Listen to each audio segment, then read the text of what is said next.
January we spoke about just the life of Ignatius, the whole story of who he was and what happened to him. And in February we talked about the Ignatian prayer. We focused especially on the examine of consciousness, the whole notion of recognising the movement of God in our lives each day. Then we talked about discernment of spirits, and then discerning God's will. I gave those 4 if you remember. And then last month, Judith spoke to us about, it said women in the exercises, but it was more than that. It was the story really, part of the story anyway, of how the exercises developed after Ignatius' time and after the early years of the Jesuits, with particular emphasis on some women in the story, because women played a huge part in Ignatius' life in all kinds of ways, and women continued to play a part down through the centuries. And she looked a bit at the way the exercises were done, partly in relation to women. So the last talk now is to bring us up to date. In other words, what are the Jesuits up to now? What's going on in the Jesuit doesn't sound very good. the Jesuit world today? And so we welcome Fr Gero McLouglin, who's come over from Edinburgh. I first met Gero in 1989 when I went to St Vinos to do the 3-month course with the special exercises. Gero was a member of the staff at the time, and he was actually supervising the retreat, which meant that he wasn't directing any of the 36 people doing the exercises, but he was seeing the directors themselves each day. And I've known him since then. They came to Craighead when it was a residential place. You moved from there to Edinburgh, directly to Edinburgh, was that right, Claire? Craighead. Craighead to Edinburgh. Yeah. And he's been in Edinburgh, in the Sacred Heart Jesuit Church in Edinburgh ever since, when I go every now and again for spiritual direction. So, Gero, you're extremely welcome. Thank you. Gero tells me that some publication described him recently as a distinguished Jesuit.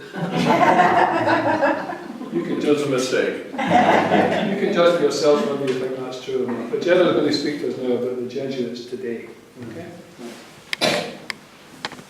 There is a story told, I think probably apocryphal, of a rather supercilious woman asking a Jesuit exactly what are the Jesuits up to today? To which the said Jesuit replied, harm, madam.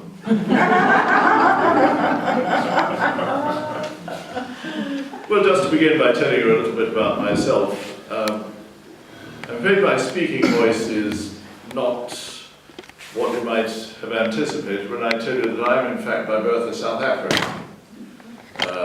I grew up in South Africa until I entered the Society of Jesus around the age of 19 in 1961. So I've been a Jesuit for some 53 years now. And as Joe said, I'm now living in Edinburgh, where I have lived for the past 14 years, the longest I've lived anywhere in my life. And my ministry from about 1985 onwards, perhaps a little before that when I was working in California, has been in the field of spirituality. And the principal focus of my work for the last 10 or 15 years has been the ministry of lay people. I may touch on that a little bit later, but you're welcome to ask me about it at the end. In some ways, I think my life is a bit of an analogy for what has happened in the Society of Jesus, because when I entered the Society of Jesus in 1961, I had to leave South Africa and move to London to enter the noviceship in London, South Africa being then, and even now, a region of the British Jesuit province. My imagination was that I would do my training in Britain, largely, and then return to South Africa and spend the rest of my life teaching in the school in which I had spent 9 years as a boy. Well, nothing of the sort had happened. Among other things, the school in question closed in 1973, and the society has changed, I think, beyond recognition over the 53 years that I have been one of its members. I'm usually rather bad at telling people what I'm going to attempt to do in the remarks I'm going to make, so I've made a valiant effort to try and work out in advance what I'm going to say. So first of all, I'm going to spend a little time setting a scene, and after that I'm going to outline what I feel is an important, Joe will recognise the term, and so will some of you, an important consolation in the present experience of Jesuit life. Following that, I'm going to indicate some of the principles I think are operating in the life of the Society of Jesus at present. And then finally, I'm going to speak about some areas of emphasis in its present ministries. So first of all, to set a scene. On August the 7th, coming, the Society of Jesus is going to celebrate a very important anniversary. It will be 200 years since the Society of Jesus was universally restored by Pope Pius VII after it had been universally suppressed by Pope Clement XIV in 1773. In fact, the suppression of the Society of Jesus had been a progressive event. It was suppressed first of all in Portugal in 1759, and then in France in 1764, in Spain in 1767, and then universally throughout the Church by Pope Clement XIV in 1773. There is absolutely no doubt that it was a traumatic event for the Jesuits who were alive at that time, most notably for the Superior General at the time, Father Ricci, who actually died in solitary confinement in the Castel San Angelo in Rome. It meant a total loss of the works of the Society of Jesus. And even today, you can go around and identify some of the works that were lost by the fact that you will see often on the front a statue of St. Ignatius on which a mitre has been set and the name changed to the dedication given to that church after 1773. A very good example, if you know the town at all, is Salamanca. If you go to the Scots College in Salamanca and stand on the roof, you can see what was the Jesuit University in Salamanca before 1773, and it fills the skyline. It was enormous. But of course the other thing was its loss of personnel. At the time of the universal suppression of the Society, there were approximately 22,500 Jesuits in the world. And by the time it was restored in 1814, there were barely more than 1,300. I think the change that has taken place in the Society of Jesus during the time that I have been a Jesuit is not as traumatic as that, but it's certainly fairly significant. One thing would be the pace of change, and I would illustrate it in this way. Unlike most religious orders, the Jesuits do not have regular general chapters.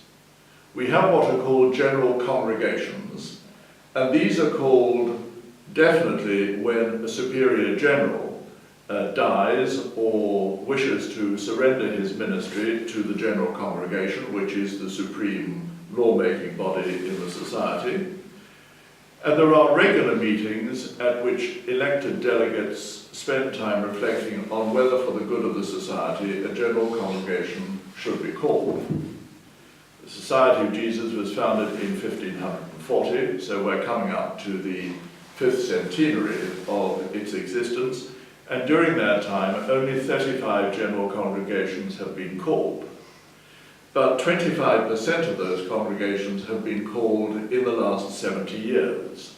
And most of them, not every one of them, but most of them have made significant changes in the Society's life and apostolates.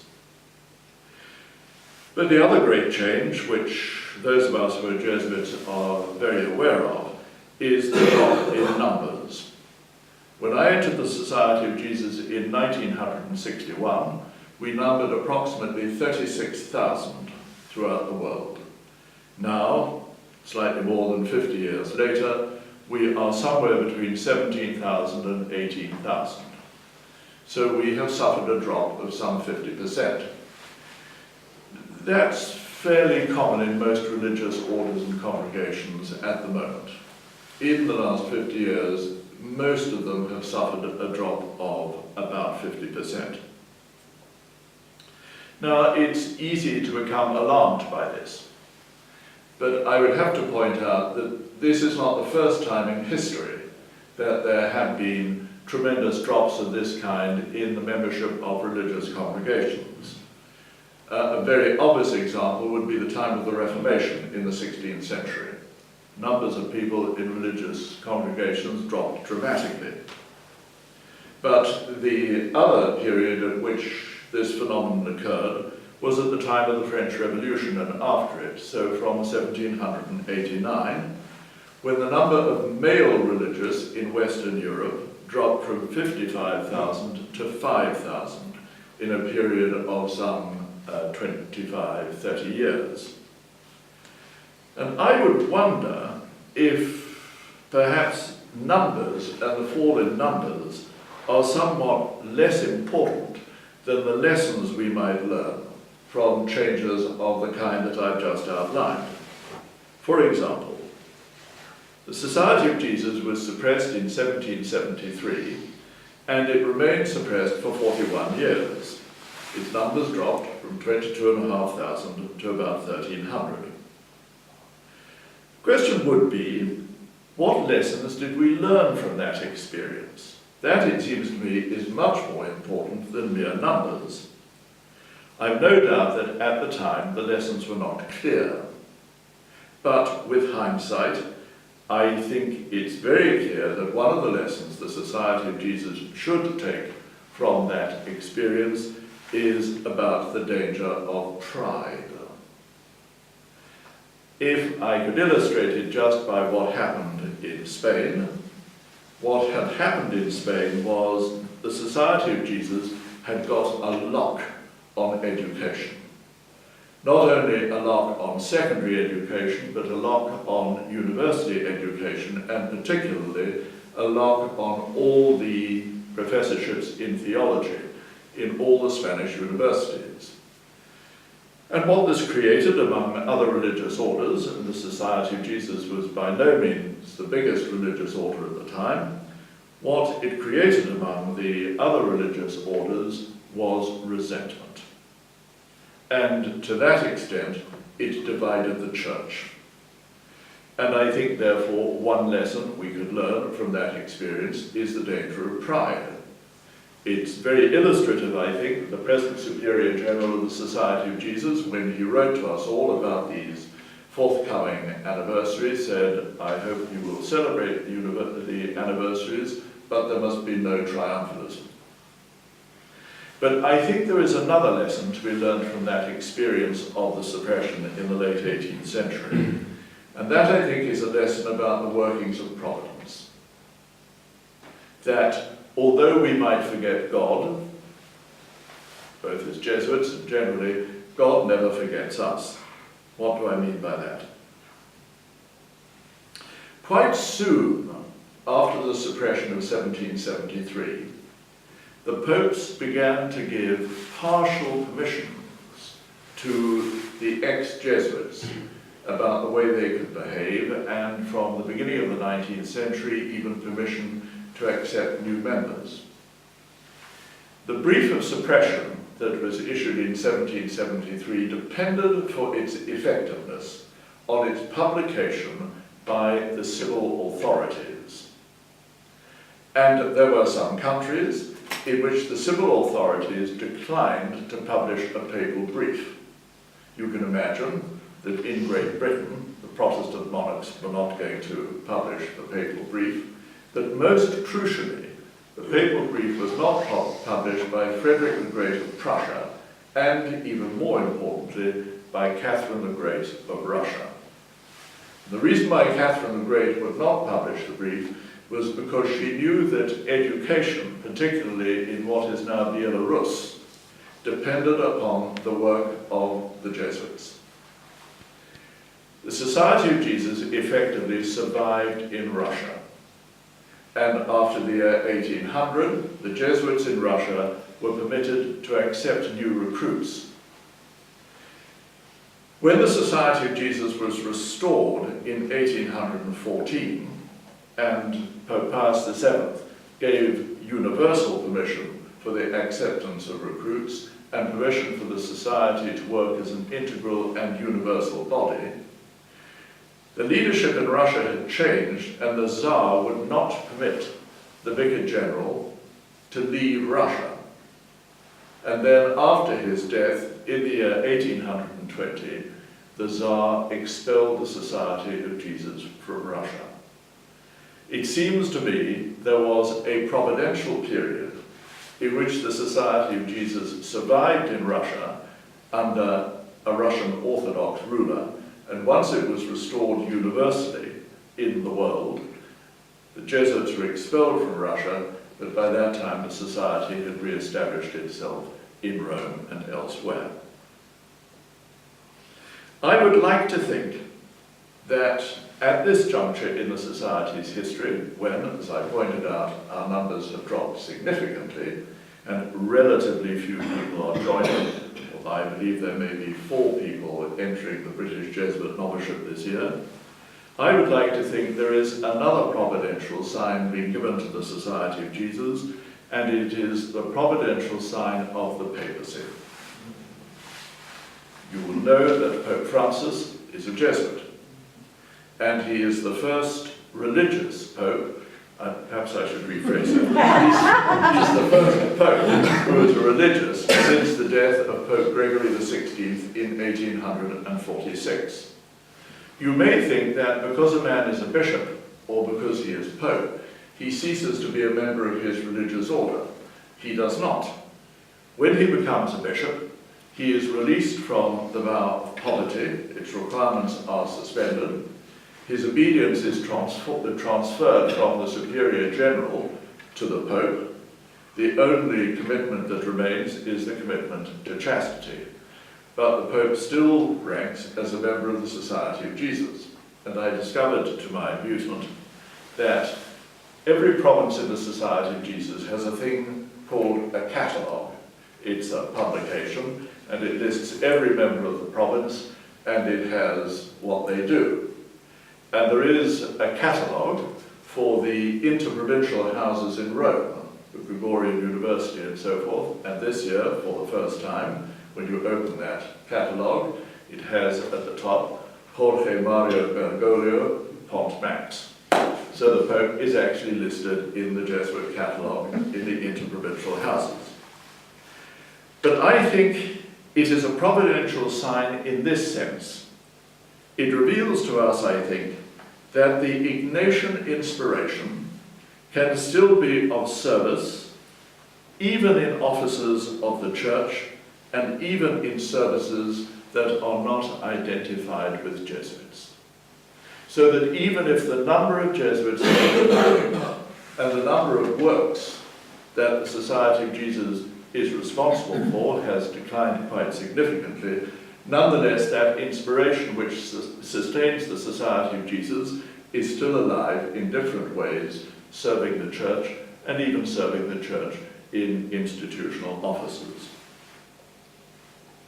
To make a slight point, I have brought with me this evening a handout. So I'd like to offer you this handout, and I'm going to make some comments on it.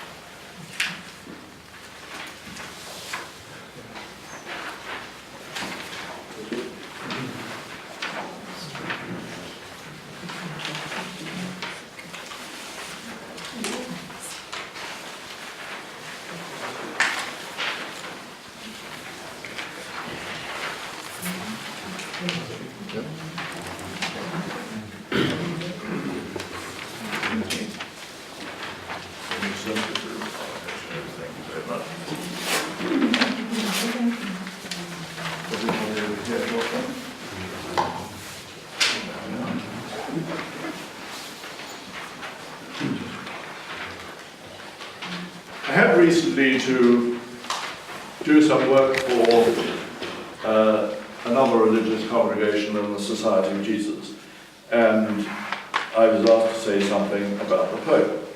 So I read a certain amount about the Pope, and one of the books I relied on is this. fairly recently published, Pope Francis, The Church of Mercy. And what it is a number of extracts from the addresses, homilies, and so forth that he has given within the last year or so since he was elected Pope. And what I've done on that sheet is to lay out what I think are some of the most important qualities that come out of what the Pope has said, qualities that he is proposing to the whole Church as he wants to lead the Church forward at this time in its history. So you will see there I have got mercy, inclusion, the poor, creativity, mission, the Church, and Mary. The comment that I want to make now is to associate those in some way with the spiritual exercises, about which I'm confident this parish is well informed. I want to show you that what the Pope is putting forward can be rooted in this Ignatian inspiration that I have spoken about. The Society of Jesus is based, to some extent, on 4 fundamental documents, and perhaps of those 4, the most important is the spiritual exercises. So let us look, for example, at the quality of mercy. You will see there what the Pope says. Only someone who has encountered mercy, who has been caressed by the tenderness of mercy, is happy and comfortable with the Lord. And he goes on in a general audience, God thinks mercifully. He is a merciful Father. God thinks like the Father waiting for the Son and goes to meet him. He spots him coming when he is still far off. I would associate that quality of mercy very strongly with 2 things. First of all, Ignatius' sense that the beginning of any relationship with God lies in gratitude. There is a famous letter that he wrote out of the, believe it or not, 6,500 letters of Ignatius that have been preserved, in which he says the following.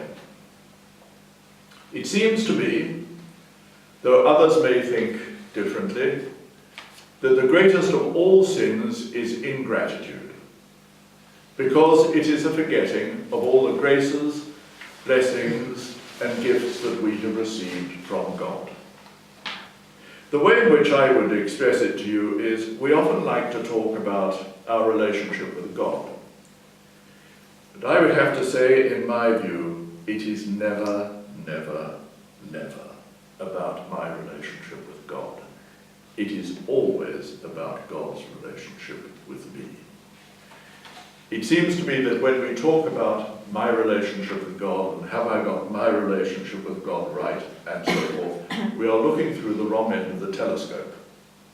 It is always fundamentally about God's relationship with me, and the beginning of any deepening of the relationship between God and myself begins with a sense of gratitude for all I have received from God, God's mercy to me. And that is shown also in the first week of the spiritual exercises, where we acknowledge ourselves as sinners, but as forgiven sinners, because God has been merciful to us. On the subject of inclusion, I would point to a very key exercise in the spiritual exercises called the 2 standards. Notice particularly the second quotation that, I beg your pardon, I've got a different sheet. Let us look, for example, at the first quotation we have there. In many places, generally speaking, due to the economic humanism that has been imposed in the world, the culture of exclusion, of rejection, is spreading. There is no place for the elderly or for the unwanted child. There is no time for that poor person in the street.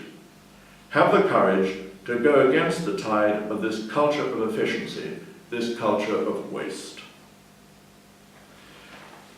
I mentioned the meditation on 2 standards. The important point in that for me is the call of Jesus to people to be under his standard is the call to everyone. There is no prejudgment that you must be like this or you must be like that, you must have these qualities, you must have this level of virtue or whatever. That call goes out to everyone, and I think that's a point that the Pope is making when he emphasizes inclusion. Moving on briefly to the poor, just notice what the Pope has to say there. If we who are God's means of hearing the poor turn deaf ears to this plea, we oppose the Father's will and his plan. This is why I want a church which is poor and for the poor. They have much to teach us. In their difficulties, they know the suffering of Christ.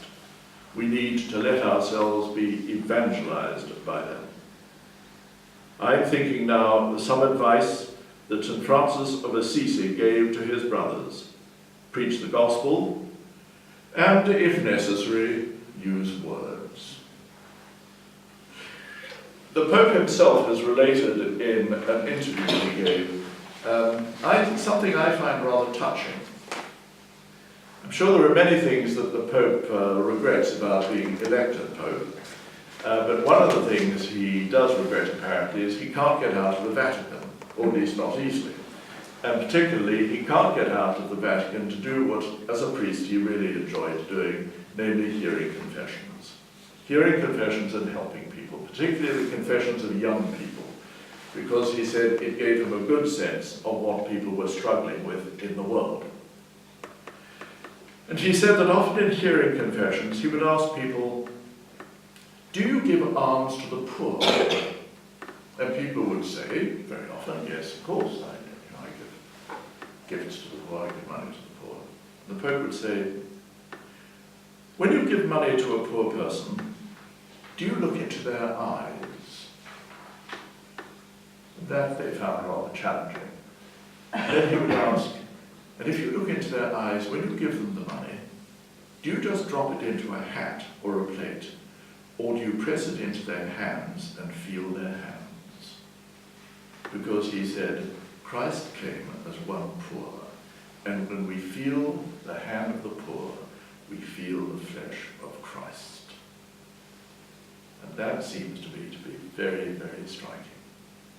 Now, if I were to associate that with somewhere in the spiritual exercises, I would associate it with the 3 degrees of humility, as they are so called, which I would explain briefly as saying, which one might say to the person of Christ, the first degree of humility, I'll never do anything against your interests.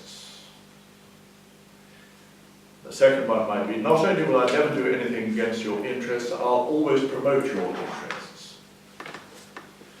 The third one would be, you mean so much to me, I want to be like you.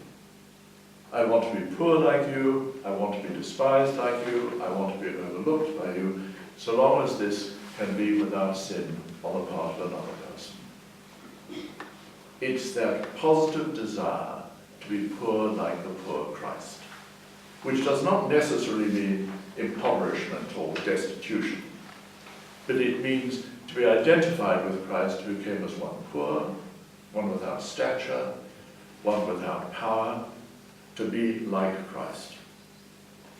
So to move on, there is what Pope says about creativity. I like this one particularly. Often we would prefer to hold on to our security, to stand in front of a tomb, to think about someone who has died, someone who ultimately lives on only as a memory, like the great historical figure of the past. Dear brothers and sisters, we are afraid of God's surprises. He always surprises us. God is like that. Then, in the next quotation, to be faithful, to be creative, we need to be able to change. To change. Why must I change? So that I can adapt to the situations in which I must proclaim the gospel. At the beginning of the text of the spiritual exercises, there are some notes. And I will merely mention the numbers so that Joe can look them up afterwards. 5, 14, and 15. The first note, number 5, is about generosity. Ignatius believes that everybody is capable of generosity. Generosity in the following of Christ. The second one, number 14, is about people not rushing on and cashing in too quickly on what they're being called to offer, in such a way that it actually becomes an escape from the real vocation that God is giving them. And the very next one, I think, is extremely important. It's about the person who is giving the exercises not interposing themselves between the person and God. So it seems to me that in talking about creativity, what the Pope is expressing is one aspect of the spiritual exercises, namely, it is possible for God, and should be possible for God, to deal directly with each individual, to inspire the person to tremendous generosity, and to free them from focusing on themselves and what they think they ought to do, and opening themselves to a generous following of Christ. To go on to talk about mission. This is rather striking. In this day and age, unless Christians are revolutionaries, they are not Christians. They must be revolutionaries through grace. Then, starting anew with Christ means imitating him by leaving ourselves behind and going out to encounter others. There is another key meditation in the spiritual exercises which we know generally as the King, in which Christ calls everyone to be part of his great mission to bring all people into God's kingdom. But there is another rather, well, not really obscure paragraph, but it's a paragraph that's headed Consideration of the States of Life. And what Ignatius says there is, we need to consider what kind of life or in what state His Divine Majesty wishes to make use of us. Everyone. Everyone is called into this mission.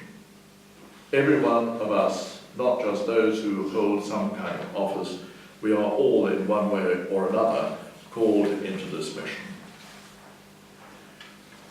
And then something about the church. I think I would focus on the second quotation. Let us accept others.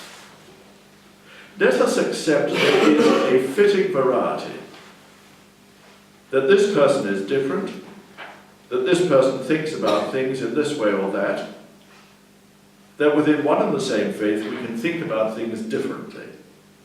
Or do we tend to make everything uniform? But uniformity kills life. The life of the church is variety. And when we want to impose this uniformity on everyone, we kill the gifts of the Holy Spirit. In the text of the spiritual exercises, there is a set of what are called rules for thinking with the church. I'm sorry to tell you that over time, and indeed among many Jesuits, these have been interpreted in the sense of uniformity. I don't think they are.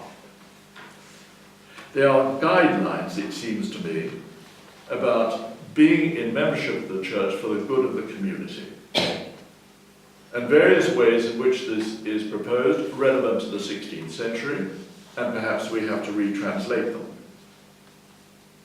But it seems to me a very important one that doesn't need much enculturation or reinterpreting, is about the importance of respect. And so, for example, I think it's quite clear that what Ignatius is saying there is, don't gossip. Don't gossip. Respect people. The church is made up of good and bad. But if you know things that are bad, and particularly if you know things that are bad and are relevant to Scotland, if you know things that are bad about the leadership of the church, don't gossip. Respect everybody else in the church by drawing those things to the attention of someone who might be able to remedy them. So I think Ignatius had a very, very strong sense of the church, and I think the present Pope has that very strong sense. And finally, devotion to Mary. The present Pope, perhaps because of his experience growing up in South America, I can see that, the Pope is very strong on popular devotions. The way in which he puts it is this: we are an incarnate religion. We believe that God came in human form. We believe that our salvation comes in an incarnate way. And so he sees an importance for popular devotions. And clearly, a central form of devotion is devotion to Our Lady. Now, in the popular mind, I don't think Jesuits are particularly identified with devotion to Our Lady. We are not the Oblates of Mary Immaculate, for example. But I have to tell you, there is a very strong strain of Marian devotion in the history and life of the Society of Jesus, and I personally would wish that it was more strongly revived than it has been evident in recent years. For example, the first real moment in Ignatius's conversion was a vision of Our Lady and the infant Jesus that he had at Loyola. After he set off from Loyola, and before he went on to Montserrat, he went to pray at a famous shrine of Our Lady at a place called Aranjuez.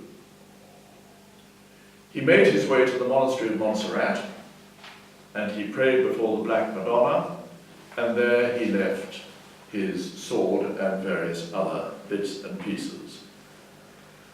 Many years later, when he had gathered his companions in Paris, they made their first promises in the chapel at Montmartre on the 15th of August. During the formation of the Society, when there were some important issues to be resolved, people were often sent on pilgrimage to pray at Our Lady of Loretta's shrine. When the first Jesuits made their first vows, by which the Society was constituted on the 21st of April in 1540, they made those vows in front of an icon of Our Lady in the Basilica of St. Paul's outside the walls that still exists.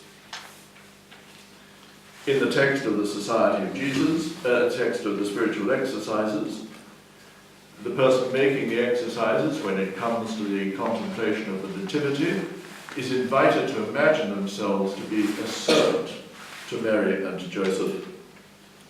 Our Lady appears as the first intermediary prayed to in an important structure of prayer in the text of the spiritual exercises, known as the Triple Colloquy. And then in the fourth week of the exercises, when Ignatius presents the events of the resurrection, the first event he presents is Jesus' appearance to his mother on the first Easter morning. Not a scriptural event, but a very popular devotion in the late Middle Ages. It's been the custom for Jesuits to go through important moments in their lives on feasts of Our Lady. For myself, I made my first vows on a feast of Our Lady, particular to the Society of Jesus, the 22nd of April. I was ordained on the 15th of August, and I made my final vows on the 2nd of February. Now, so much for the Pope and the Ignatian inspiration. I just wanted to illustrate that the Ignatian inspiration is still alive and well, and for me it's a providential consolation at a time when one could interpret things very negatively. But now to go on to say something about the Society of Jesus at present. Just briefly, something about the demography of the Society. The demography has changed very dramatically, and the majority of Jesuits now live in East Asia. There is also a sizable number in North America and South America, but strangely, and I only discovered this today, it's amazing what we can find out on train journeys, there are still 5,000 Jesuits, a third of the Society of Jesus, living in the 27 European provinces. that stretch from Europe's offshore islands, Ireland and the United Kingdom, through to Russia. Russia is what is called a region of the Society of Jesus. It doesn't have its own provincial.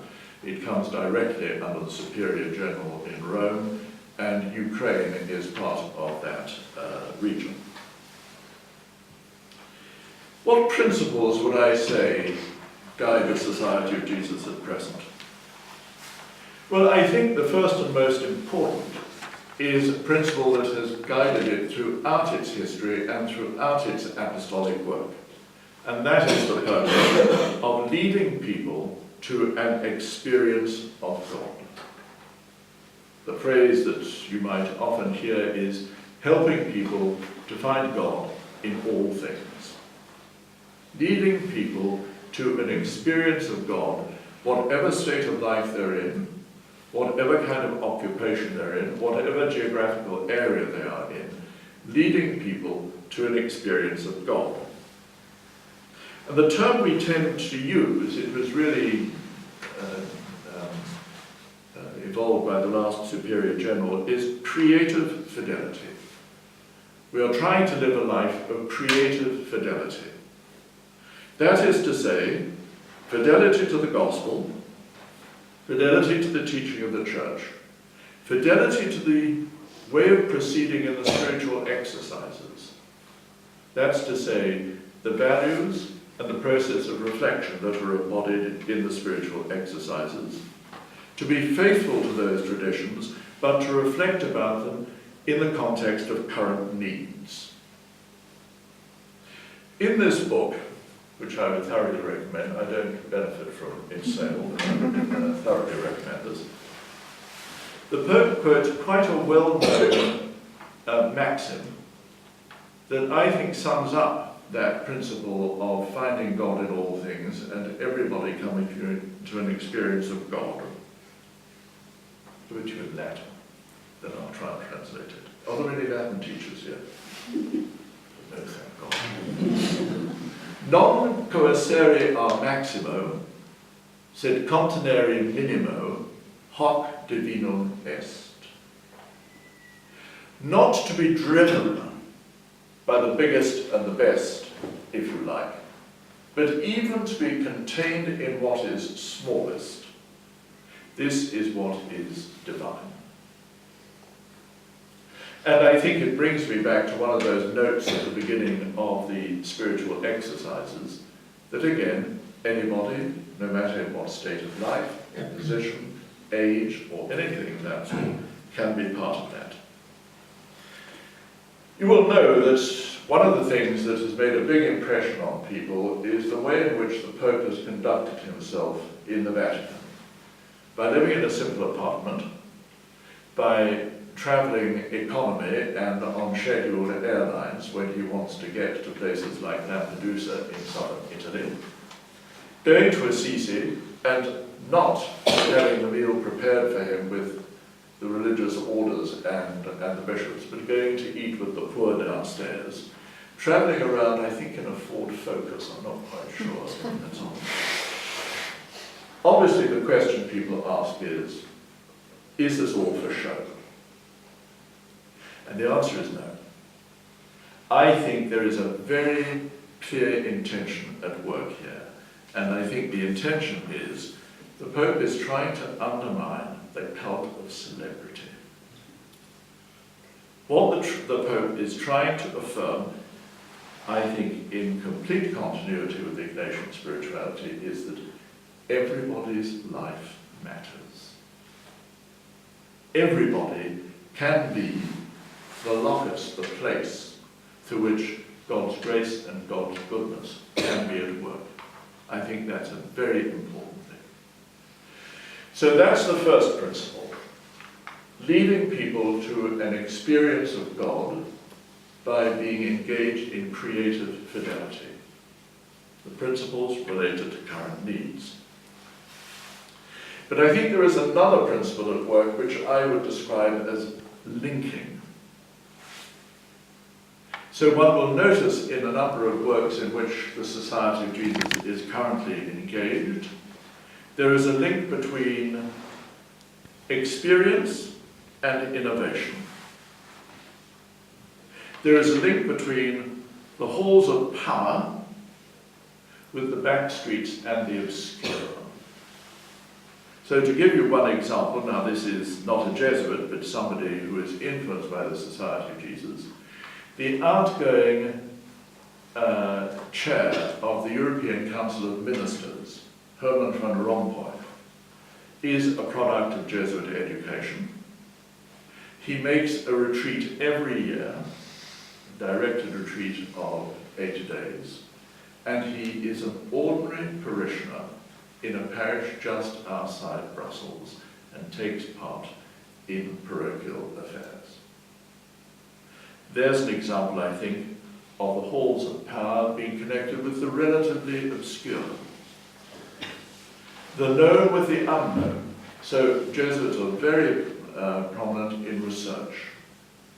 A very good example of that would be the Papal Observatory. There are a number of Jesuits who are involved in that. It's all a matter of trying to link core elements with areas where they are relatively unknown. A key principle in recent Jesuit documents is going to where there is greatest need of God's grace. And for me, a very striking and rather moving example is the death recently in Aleppo in Syria of the Dutch Jesuit Fr Gero. It's a Jesuit who had worked in Syria for, I think, something like 40 years, slightly more than 40 years. He lived in Aleppo, and his particular concern were those with mental and physical disability. With great imagination, he set up an agricultural settlement just on the outskirts of Aleppo, to which he brought people every day by minibus to do useful and engaging things, people who by and large were rejected by their own families, or at least ignored by the Syrian state. When Aleppo was beset by the people who are now invading Iraq, he refused to leave. He stayed in the ghetto in the middle of Aleppo. He refused to leave until all the people for whom he was responsible, the Christians in Aleppo, had been able to get out.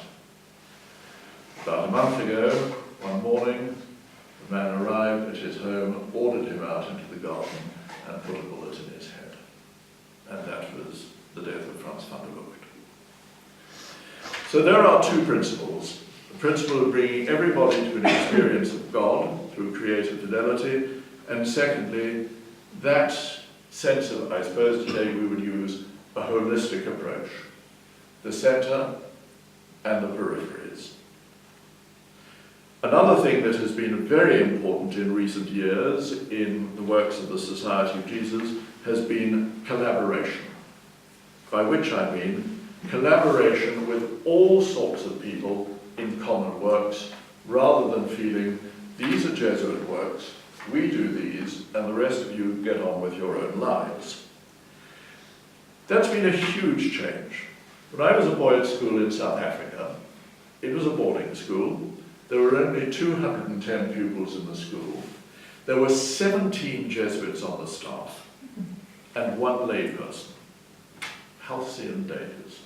And the reason there was one layperson was because all the Jesuits were English-speaking and we had to learn Afrikaans. And Meneer van der Spee was the very nice Dutch Calvinist who came and taught us Afrikaans. Joe will know this, but the work that I have done in Edinburgh and largely in Scotland in the last 20 years or so has been concerned principally with ecumenical work in spirituality. So I work extensively with Episcopalians and Presbyterians, and it's been principally with lay people. That has been my particular interest and focus. But behind this collaborative work, I think there is a theological truth in operation, and that is the truth of reconciliation.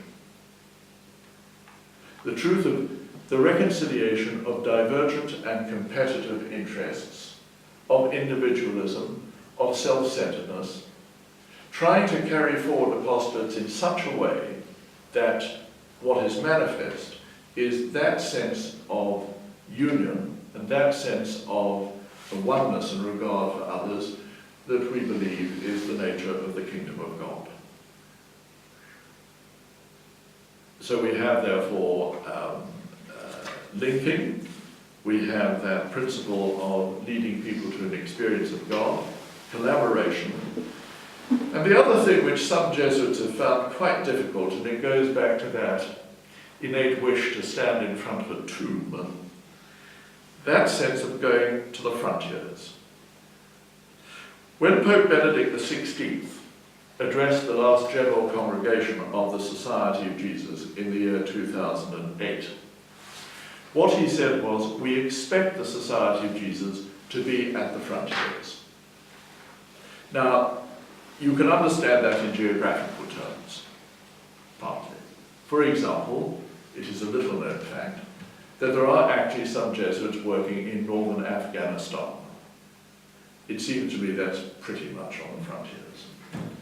There are Jesuits that work in Siberia and have been for many years. I am personally in touch with an aged French Jesuit who is the Catholic priest in Trebizond on the north coast of Turkey, and his nearest Jesuit community is 500 miles away. His predecessor was murdered, and he is trying to keep alive Catholic Christian faith and practice in that part of Turkey. But there are other frontiers where I think we need to be. And one of these, believe it or not, is Brussels. There are a number of Jesuits working in Brussels. Their particular ministry is the members of the civil service of the European community, as well as teaching religion in the European schools in Brussels, where the children of many of these people who are highly influential in Europe go to school and who themselves probably may end up in that field. The experience of God, linking, collaboration, being at the frontiers, and finally, universality. At the time I entered the Society of Jesus, the then English province, one recent provincial decided this was an insult to the Scots, and so legally got the name changed to the British province. The then English province was so different and so unknown to the other Jesuit provinces in Europe, it was commonly known as the Third Order of the Society. It was very rare for British Jesuits to travel into mainland Europe, and it was quite rare for us to see those who didn't speak English as their first language. We were divided into, and still are divided into, about 70 provinces throughout the world. But successive superior generals have made the point the fundamental nature of the society is one. It is a universal society, and the provinces are there merely as administrative conveniences. So, for example, in recent years, we have put a lot of emphasis on Jesuits learning other languages. The most commonly spoken language in the Society of Jesus is English. But if people do not have English as their first language, they have to learn English. And if English speakers do not have another language, they have to learn Spanish. Because although China is the biggest language speaking bloc in the world, Spain is the third after English. The other point about universality is what we call disponibility. Namely, we should be able to be sent to any part of the world where there is a particular need. I have to tell you, there isn't a particular need in Ignatian spirituality. That's fairly widespread. But astronomers, experts in Islam, they should be sent absolutely anywhere. I spoke about that principle of to go where there is greatest need of God's grace. And so in the context of this universality, there is a much greater degree of integration between the various provinces, and I think it's quite likely that in my lifetime there will be one province in northwest Europe consisting of Ireland, Britain, Holland, and Flanders. And a step towards this, in the summer of next year, a number of people under the age of 65, I think it is, they will be for a number of weeks working in the different countries in different apostolates, whereas those who are over 65 will stay behind and keep the ship afloat. The last section.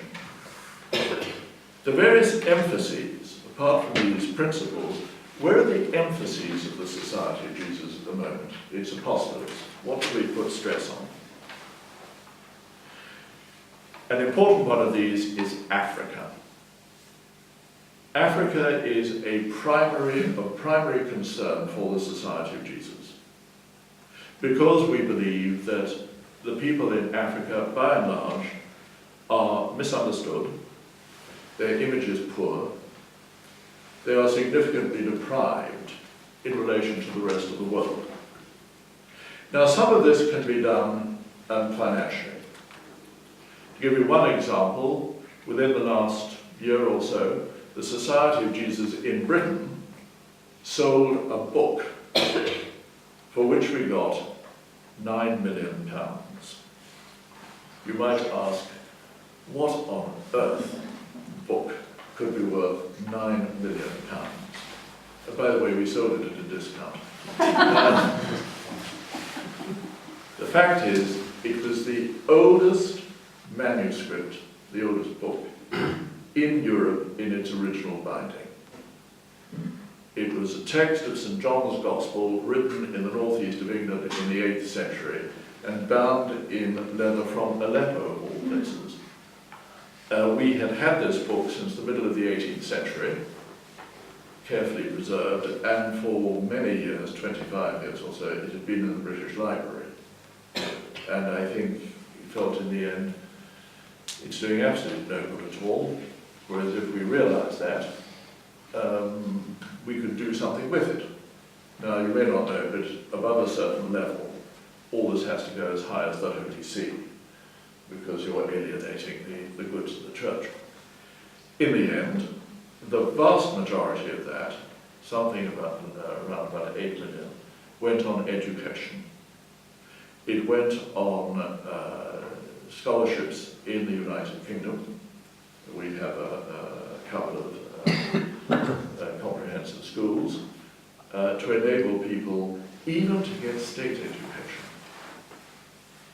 And another very large part of it went to build an entirely new school in Malawi.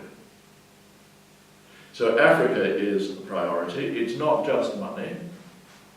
I think what we would like to do by dedicating a lot of effort to Africa is to change the image that people have of Africa and to show respect for people who are relatively deprived in relation to the rest of the world, and to work in some definite areas in Africa, for example, against displacement and exploitation in various ways.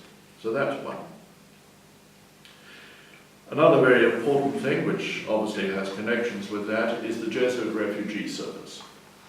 The Jesuit Refugee Service was founded in 1980 and is now widespread throughout the world, but particularly in those countries that are affected by the problem of migrants and refugees. In the last 35 years since it was set up, the whole question has become much more complex. Some people do migrate from their own free will, some do not. Some are forced to do so by war or disaster or by human trafficking. And so there are Jesuits working absolutely in a focused way on those issues. Yes, they fulfill their religious duties. Yes, they celebrate Mass. But that is their task, the question of human dignity. Another emphasis, I think, would go under the general heading of evangelization. But this comes under two subheadings. One is communication, and the other is the intellectual apostolate. Communication, well, you may or may not know that the Pope's public spokesman is a Jesuit, Father Federico Lombardi, and he is the head of the Vatican Information Services. And to this day, Vatican radio and television are still entrusted to the Society of Jesus. But even inside Britain, we have put a lot of emphasis on communication of the faith in modern media. So if you go onto the internet and you Google Pray As You Go, or you Google Thinking Faith, you will come up with two sites that are run out of one room at our headquarters in central London. And the interesting thing is that although they were initiated by Jesuits, they are now entirely being run by lay people who are collaborating in these apostolates. The Society of Jesus has always had an emphasis on the intellectual apostolate.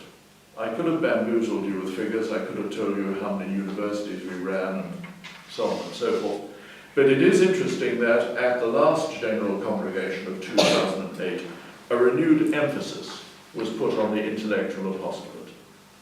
And the 260 Jesuits who gathered for that meeting said, we must put clear emphasis on this.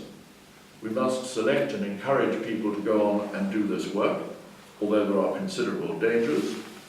They forget their personal lives and they forget their religious lives. There is always that danger. And we must prepare people to do this in collaboration, not just with other Jesuits, but with the people you ordinarily find in universities and places of that kind. So, for example, in the British province now, we would not ordinarily accept somebody who was at least potentially capable of university studies. And at present, anybody who enters the British province who is capable of doctoral studies will go on to do those research studies. Finally, what changes have occurred in the time that I have been in the Society of Jesus? One of the most notable changes in the apostolic area, I think, has been the amount of energy and effort the Society of Jesus has devoted to studying the phenomenon of atheism. This was actually entrusted to the Society of Jesus as a mission by Pope Paul VI in 1968. And it was as a result of those studies that the Society of Jesus came to the conclusion, and I think many others probably would have come to that conclusion too, that you cannot live a faith that does not involve social justice. In other words, that one of the things that tends to lead people into atheism is the fact of an absence of justice.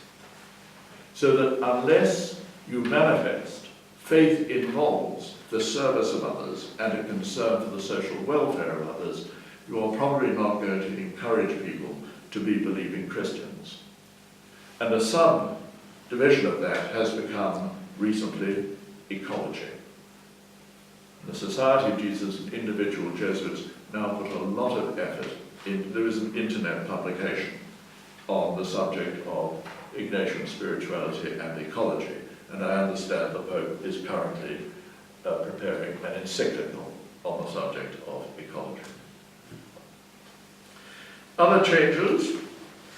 Well, I could be flippant, and I could say that the most significant changes that I have seen in my life in the Society of Jesus have been the introduction of fresh fruit and launderettes. Fresh fruit means that Jesuits are healthier, and launderettes means the air is sweeter in our communities. But I have also seen, I would have to say, changes in the emphasis on community. I would have said that initially when I entered the Society of Jesus, community was a subsidiary value, subsidiary to the apostolate. In actual fact, there is no mention of community as such in the constitutions of the Society of Jesus. And we would have said, well, whereas other people live community as a definite value, like the Benedictines, we simply form communities in order to do the apostolate. I think we've changed. I think we now recognize that living community is part of our mission. So even now in the British province, as our numbers decline, when I entered we were 900, we're now about 170. The present provincial is very emphatic about the fact that Jesuits live in communities. And to find a Jesuit living on his own is very exceptional. There must be some exceptional reason for it. And it's part of the mission because the kingdom of God needs clear signs. And living in community can be, in the present age of efficiency and so forth, a countersign. A countersign against individualism, against self-centeredness, and so forth. There have also, in my time in the Society of Jesus, been a lot of changes in the general government of the Society of Jesus that's based in Rome. One of the clear changes is, when I entered in 1961, once the man was elected Superior General of the Society, he never left Rome. We never saw the Superior General. And therefore you had a division between those who were privileged to see the Superior General and those who never did. Now the Superior General travels widely. And I think that the fact that he visited so many different provinces and parts of the world makes the whole society, as it were, feel one. And it's not the place to go into the changes in government, but I have seen them not as a form of centralizing or as a form of central control, but they are all determined to support people who are working in the ministries, in those emphases that I outlined, and who are trying to live the principles that are presently guiding the Society of Jesus.